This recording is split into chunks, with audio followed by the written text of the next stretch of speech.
Today's conversation is about a genuine breakthrough moment for families in New York and potentially a model for the entire country. Childcare is finally on the table in a serious way. Our guest today is Dede Hill, Vice President of Policy at the Schuyler Center for Analysis and Advocacy, who's been central to building that momentum. Dede, welcome to Invisible Americans. I'm very excited to talk about the incredible work you're doing with the Schuyler Center and some of the breakthrough legislation that's both happened and in process. So welcome. Thank you so much for having me.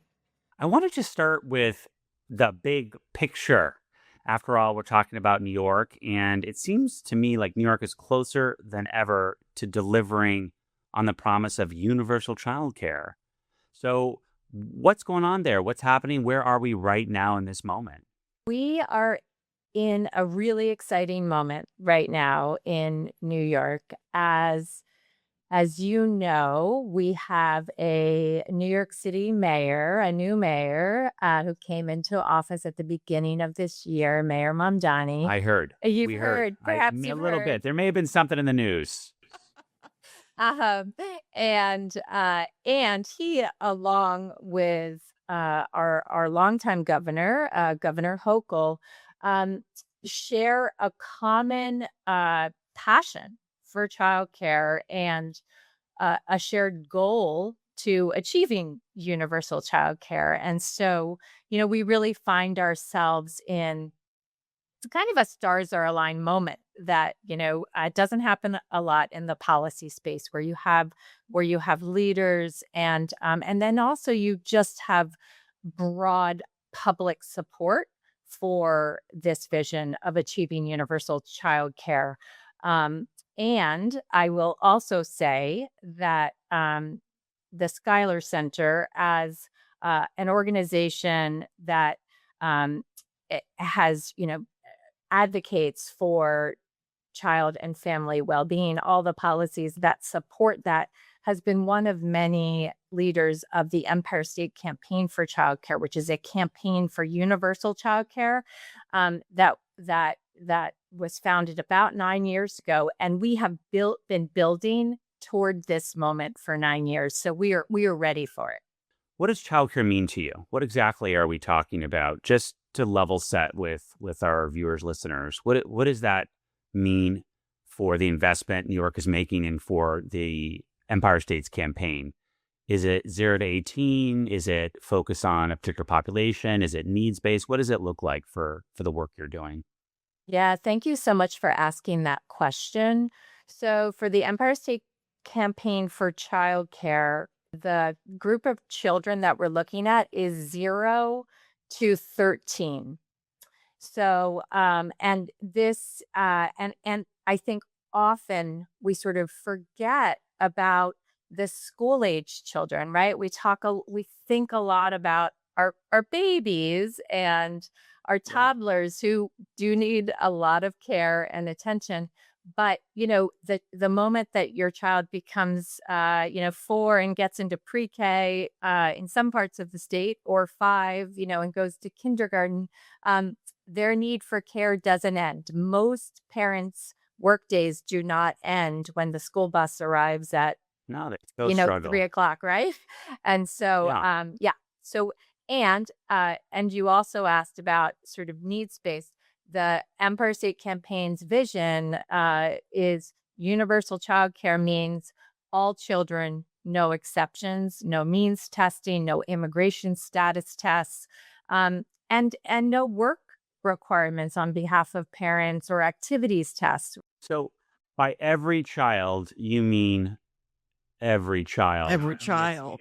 It's sort of simple and also impossible to wrap your head around because where we are.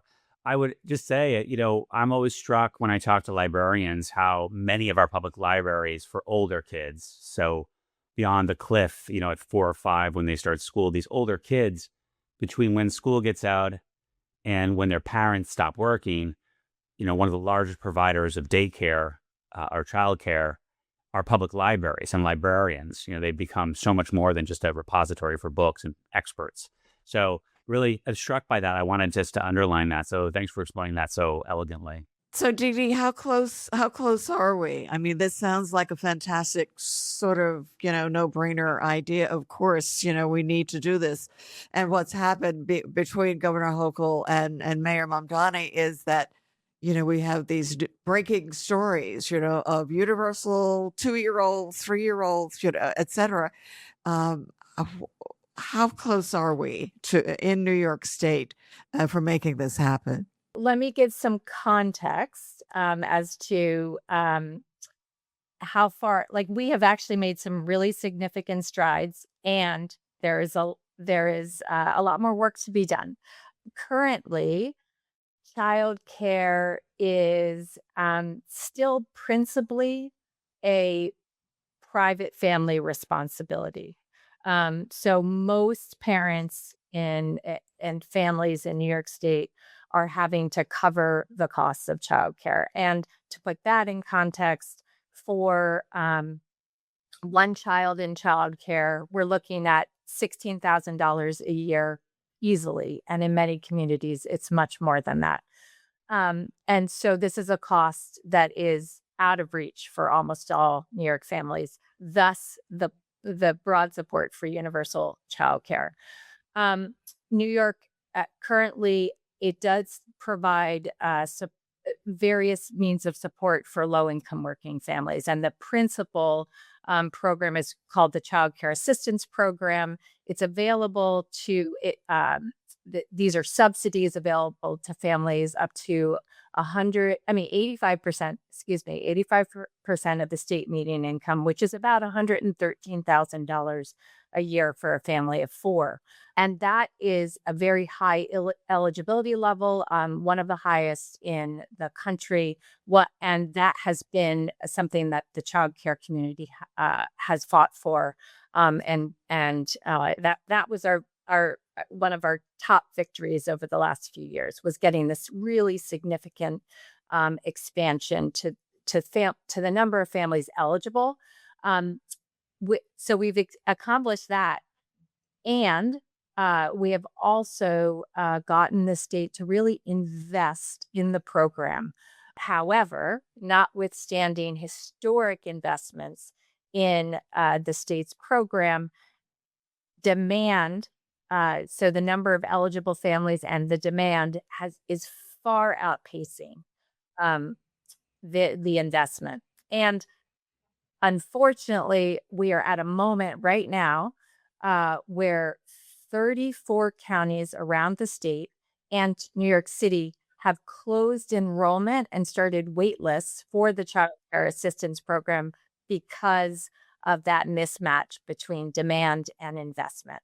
And one more just little fact to just put some color to this. In New York City right now, there are about 24,000 children on that child care assistance wait list. And all of those families are struggling to sort of figure out how to make it work, how to get back to work if they just had a baby, and how to afford these high costs.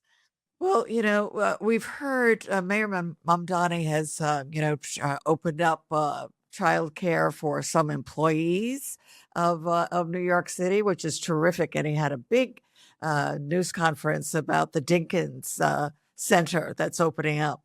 And then, at the end, someone said, "And how many kids is that?" And he said 40 or some number like that. That, I mean, it is so hard to provide the kind of care that is required if you're talking about all day care for many, many children. That's an enormous effort. So talk to us about that, the gap between what's required and what we're able to do now. So I sort of talked about these wait lists. It is also, we are waiting right now for those in policy wonks in New York State. We are all waiting with bated breath for a final New York State budget.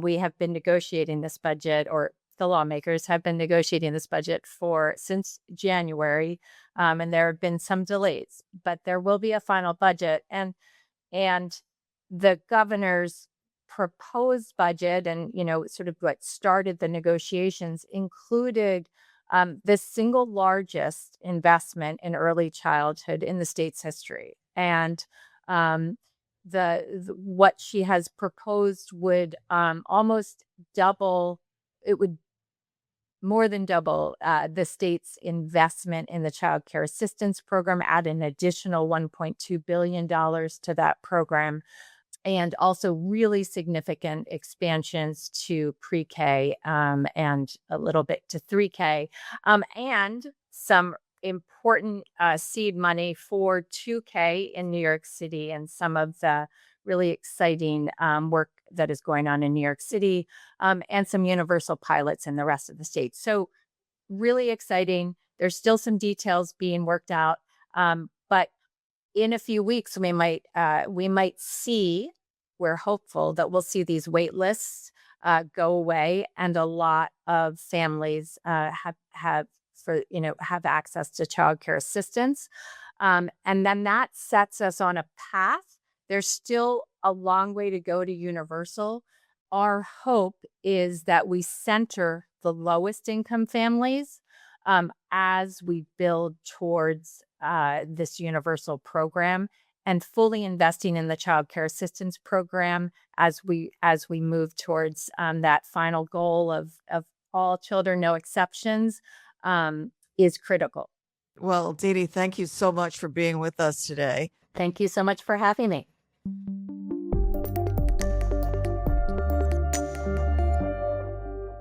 Thanks for being with us. Be sure to check out and subscribe to our YouTube channel.